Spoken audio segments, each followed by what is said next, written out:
You can now get Photoshop on your iPhone. So in this video, I'm going to show you the quick and easy way to download Photoshop on your iPhone. To make sure you're the first of your friends to get Photoshop on your iPhone, click the link in the description down below. This is going to take you across to the official Adobe website. Then we're going to click on the blue button that says Get Free App. You're going to get this really boring white page that says Adobe Photoshop.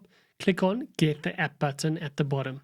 This is going to take you into the App Store to the Adobe Photoshop page and the specific page for iPhone. To start the download, click on the blue Get button. Once it's finished downloading, click on the blue Open button. This will launch Adobe Photoshop on your iPhone. Now you can sign into your Adobe account, or if you don't have an Adobe account yet, you can click on the sign up down below.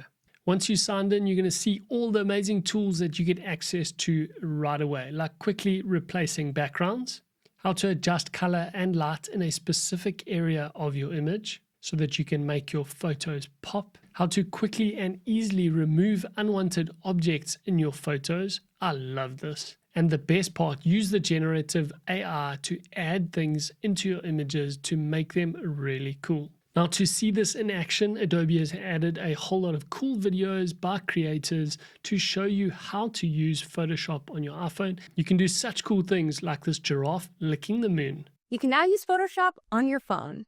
And it's kind of a big deal. You can work with unlimited layers and get super precise with your edits, all while maintaining amazing resolution. If you have any other questions about Photoshop for iPhone, please let us know in the comments section down below and we'll be happy to help you out.